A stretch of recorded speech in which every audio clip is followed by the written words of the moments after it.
G'day and welcome back to RC Model Reviews. More on basic electrical theory, which will be leading into electronics theory as we progress through these series of videos. Now, last time I spoke about electricity, which is really simple stuff. It is an area where there are a whole excess of electrons and another area where there is a deficit of electrons, and nature loves balance. So basically the pressure difference between the excess and the deficit causes electrons to flow along a conductor, and that produces an electrical current. That's electricity. It's really simple stuff.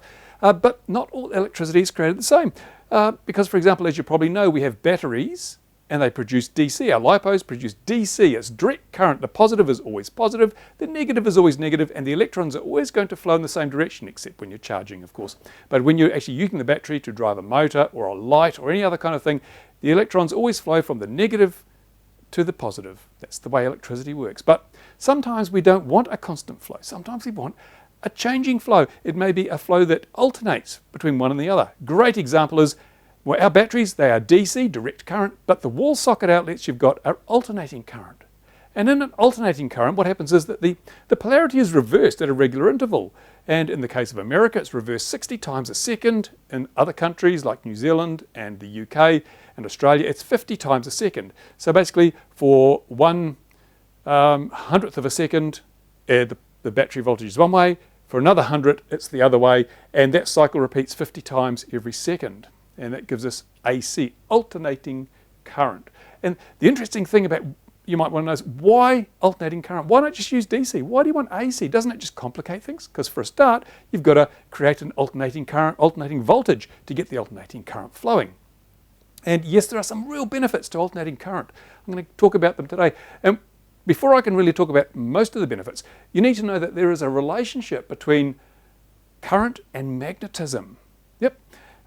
It's one of those weirdo things in the universe that when you have a current flowing through an electrical conductor, it creates a magnetic field around it. And interestingly enough, the converse is true. The reverse is true.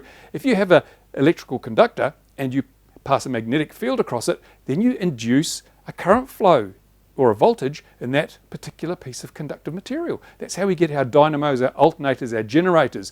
Basically, they have coils of wire and a magnetic field that's passing through the coils of wire, and that induces a current, which we then run out to our power grid or our vehicle battery or whatever, in simple terms. So, but let's look at, on the board here, what the difference between AC and DC is, just so we can see. Let's say we've got two graphs. This is time in both cases, and this is voltage, voltage, voltage. And here we have plus, here we have zero, and here we have minus, because alternating current goes both ways. Let's assume that we've got a current flowing through our conductor, and we're measuring the voltage that is there. So in the case of DC, you turn it on and bing, there you go, straight line. The voltage remains the same over time. That's DC. It can actually fluctuate a bit, but I'm going to change that a little bit, because let's just take that out. All of this is DC. Let's go right back to here. It's a typical scenario. We have nothing, and then we turn on the switch. The voltage comes up to that level. We might have a battery. In the battery, the voltage slowly goes down, and we might put a sudden load on it, dips down more, take the load off. The voltage on our battery will be going up and down like this, but it's always on this side of 0 volts. It's always positive, so it's a direct current. It's a varying direct current sometimes, but it's a direct current. Now let's look at alternating current. And typically, with our mains voltage, the voltage starts at 0, and it goes up to a positive figure, and then it comes down again. And then it goes negative, then it comes up again, and then it goes positive. And so we have this alternating between the positive and the negative. And as I say, one full cycle, which means it goes from nothing through positive back to nothing, back through negative back to nothing, that's called a cycle. And as I say, 50 cycles per second in the UK, Australia, New Zealand, and 60 cycles a second in America. So why do we want this alternating current? What is the point? What is the reason for it? Why can't we just use DC? Super simple, easy. Well, as I said, magnetism. That is the key. Here we have a super simple electrical circuit. We've got a battery, and we've got a conductor, a piece of wire that joins the positive terminal to the negative terminal. So effectively what happens is a current flows through here. It actually, although the electrons travel from negative to positive, we generally talk about a current flowing in this direction. So the current is flowing through the wire, And when that happens, we actually end up with a magnetic field forming around the wire. I'm just going to draw some little dotty lines. It forms around the entire wire, so it's actually kind of a circular thing around the entire wire, but we end up with this big magnetic field here. And I can show that to you. Look at this. Here is a compass on my smartphone, and there's a wire running beside the compass, as you can see, and I've got a multimeter there showing the current flowing through the wire in amps. When I turn on the current, look what happens to the needle of the compass. It moves. It moves because the magnetic field is suddenly created around the wire, and it pulls the compass needle around. So there you go. And as I turn the current off, the needle goes back to its original position. When I turn the current on, it comes to the deviated position. That shows the presence of that magnetic field around the wire. So what happens is when we have, as I said, when we have current flowing through a wire, we have a magnetic field. And when we don't have current, the magnetic field disappears. So if we put AC through a thing like this, let's take out the battery and let's put in some AC. And I'll do that by, this is a sort of a circuit symbol for an AC generator. Okay, so now we no longer have a direct current going into our circuit. We've got an alternating current. The voltage is alternating, so the current alternates. So this magnetic field will change polarity. It'll flick backwards and forwards. And remember I spoke earlier about how this, when you have a conductor with the current, you get a magnetic field, and the reverse takes place as well. If you have a conductor and you put a magnetic field through it, you vary a magnetic field across the conductor, you get electricity generated. Let's take a look at that. Now here's the experiment I've set up so we can see how magnetism can generate an electrical current as well. I've got a multimeter, I've got a coil of wire. I've used a coil of wire because the amount of current or voltage I'm going to induce is really quite small because I'm using a tiny magnet and I'm not moving it very quickly. Things that affect the amount of voltage induced or the current induced in a coil is the strength of the magnetic field, the number of times it intersects the wire, and the speed at which the magnetic field changes, right? That's important. Remember, the speed is important. We'll cover that later. So I've got a coil of wire, I put a bolt through it to concentrate the magnetic field, and I'm going to move a magnet over the coil, and it should induce a current, which will show up in the multimeter, which I've got set to the lowest range. And because I'm going to be moving the magnet, I'm going to have this little magnet here, like so. Doesn't really matter which way around I've got it. I'm going to move it up and down very quickly along the coil. When I move it in one direction, it will induce a voltage, perhaps in a positive direction. Then when I move it back, the voltage will be in a negative direction. So we're going to get AC wave as I move my magnet backwards and forwards over the coil. And so we'll get positive and minus readings on the multimeter. Let's have a look at that. Now, as you can see, the multimeter says 0, there's no current flowing. And now I'm going to wave that little magnet backwards and forwards over the coil. And you can see it's actually inducing, there's figures appearing on the multimeter showing us we've got some current flowing because the magnetic force of the magnet is intersecting the wires and it's changing as I move it, so we get a current flowing. And that's really important. That's how our generators, our alternators work, our dynamos work. The magnetic field, the changing magnetic field, produces a current in the windings that we have in all those electricity generation devices. So as you can see, that's fairly simple. So I hope some of you can actually see something that could be going on here. Let's just change the drawing on the whiteboard.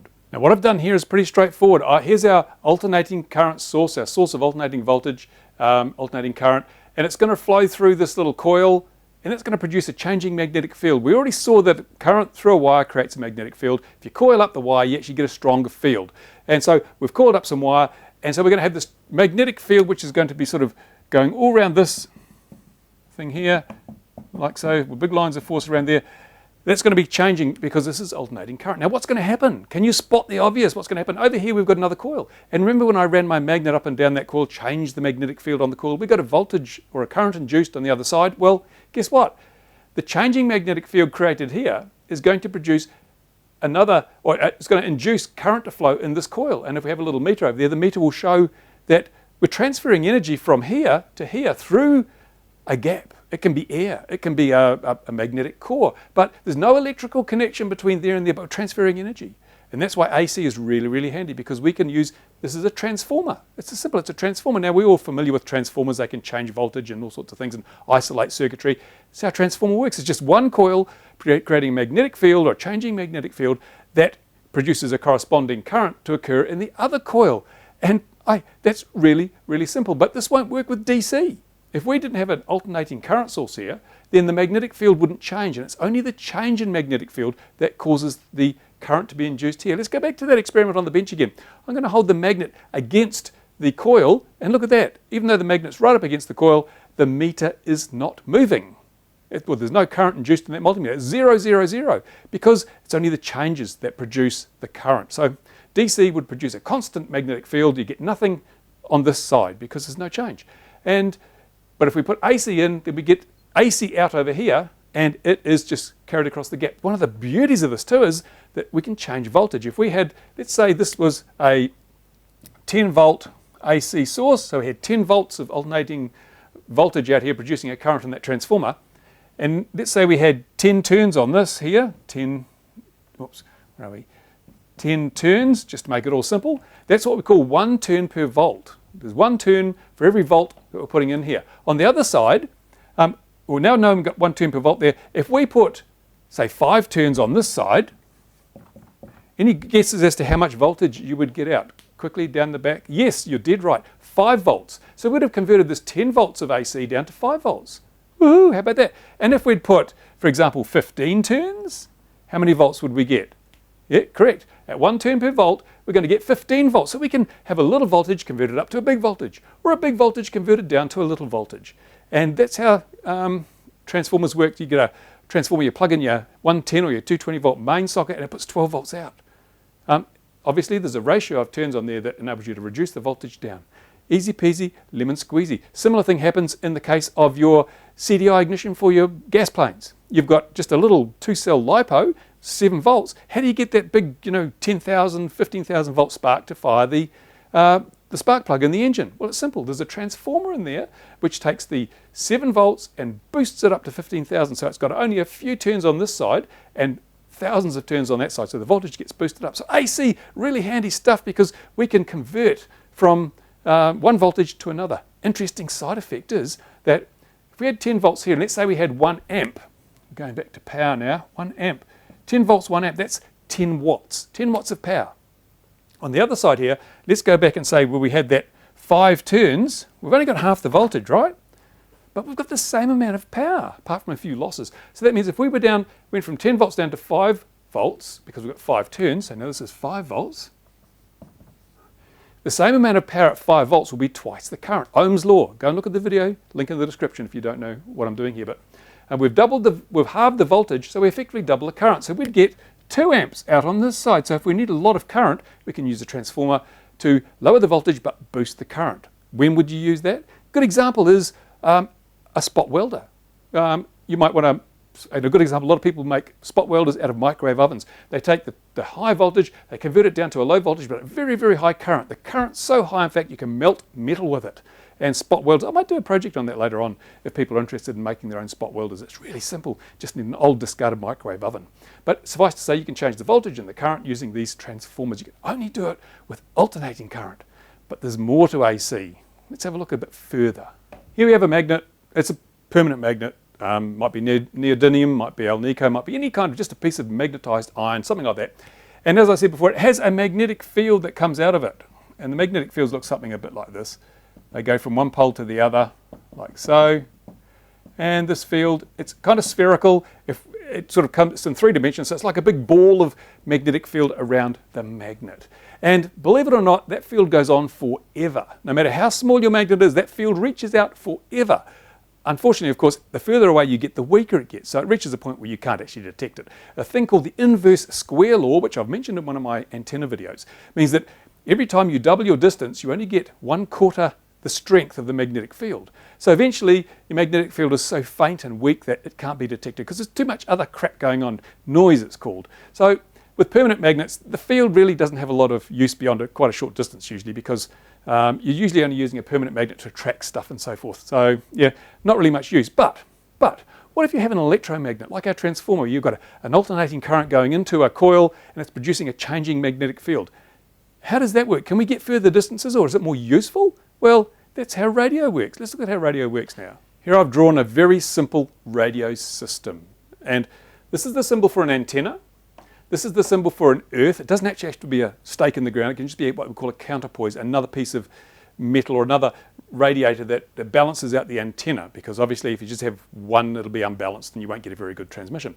Here we have our AC source, And in the case of radio, it's generally much faster than the wall socket frequencies, 50 hertz, 60 hertz. With radio, we're talking about, hundreds of kilohertz or higher. And to give you some idea, your FM radio band, that's 100 megahertz. Your UHF RC system, that's 433 megahertz. Your 2.4 gig system, well, that's 2.4 gigahertz. So we're talking much, much higher frequencies than you get out of the wall socket. And one of the things about these very, very high frequencies is that it's much easier to detect them than it is a fixed magnetic field, because we can listen to just the little piece we want. Because if we look at the spectrum, the radio spectrum, let's draw a little spectrum graph here. Here we go. This is let's say we put 50 hertz at the bottom, which is our mains frequency, and up here we have light. Light is actually a radio frequency. It's just electromagnetic radiation at incredibly high frequencies. So somewhere in here we have stuff like, here's the old 27 megahertz band for RC, here is FM radio, here is your UHF, here is your 2.4 gigahertz. All these frequencies, as we go along the band, we've got those little spots we can use for various things. The benefit is that what we can do is create filters just to listen for that one little set of frequencies. So if we, for example, build a super sensitive radio receiver, we want it tuned to one of those bands so it ignores everything else. That means we can pick up much, much, much weaker signals, very weak signals. Signals that are so small they can be less than a millionth of a volt of current being induced over here, because this is our thing. We have a magnetic field being radiated from here, just like we did with the magnet. And when that magnetic field intersects our antenna over here, we get a little bit of a current induced, just like we did on the bench. A little bit of current is induced in this wire, which creates a little voltage there. Problem is that we've got radio frequencies from all over the place bombarding this piece of wire. So we need to tune it up, we need to filter it out. So let's say we're looking at 2.4 gigahertz. All we do is, when we look at our graph, we have a filter, and I'll draw it in a different color. So if this is 2.4 gigahertz, we just want a filter that listens to that bit and rejects everything else. So nothing else is there. So we don't have to, we're basically closing our ears to everything else except the frequencies we want to listen to. So now we can turn up the volume really loud and we'll only hear what we want to hear. So we can have volt or currents as low as 1/10 of a millionth of a volt produced in this piece of wire here from our transmitter. Now obviously that's a really, really low voltage. So these two can be a long way apart, because it doesn't take much magnetism to induce such a small voltage in the receiver antenna. So that's why we can get massive ranges with tiny little bits of power. Typically with our RC gear, we're using effectively 100 milliwatts of power, 1/10 of a watt, and we can get, a mile, 2 miles easily. And because we only need the tiny fraction of a little voltage to be induced, and the frequency is so high that we can build very effective filters to filter out all the other crap. So in a way, not totally, again, I'm simplifying this so purists don't bother putting comments saying, oh, you're not quite right there. But in effect, we still have this transformer effect between our transmitter and our receiver. It's a changing magnetic field. It's causing the current in here creates a changing magnetic field, which is picked up by this piece of wire and produces a current, which we can then put into our receiver and amplify and filter and do all sorts of stuff with and pick up the signal we want. Radio, it's great. It wouldn't work without alternating current. We need to have a changing magnetic field. That's why AC and magnetism are so crucial to radio. They are the basis of radio, and without it, we couldn't do all the stuff we do with radio transmission, including television and radio control, all that sort of stuff. It's all down to changing magnetic fields. Now, I think that's enough for one video. It's probably rambled on too much. But what I'm going to do later on is I'll look at how we create these magnetic fields, the alternating magnetic fields, the devices. So we've got to look at semiconductors, and we've got to look at capacitors and inductors, because they all do different things. And I've just scratched the surface here with this AC and magnetism. But I hope now you can see that your 2.4 gig radio transmitter and receiver are not too dissimilar to the transformer that's in your microwave oven. It's all pretty simple. It's just transferring energy. And in the case of a power transformer like a microwave oven or your isolation transformer or your battery charger transformer, we're transferring lots of energy over a very short distance. In the case of radio, we're transferring an infinitesimal amount of energy over a very long distance. And we use different frequencies to accomplish that for reasons which I'll get into later. But there you go. If you have questions, if you have comments, please leave them in the description of this video. I'll do my best to answer them. And stay tuned, because this is a series of videos that will give you all the information you need to know, hopefully to pass your ham ticket. Because it's really good to have a ham ticket in this hobby of flying models, especially when you're doing FPV. You need the legal right to use certain frequencies, the 3.3 gigahertz, things like that. And in some countries, even just for 5.8 gigahertz, you need a ham license. So stay tuned, and I will be covering everything. Hopefully I'll roll these videos out a bit more quickly than I have been. But in the meantime, thanks for watching. Bye for now.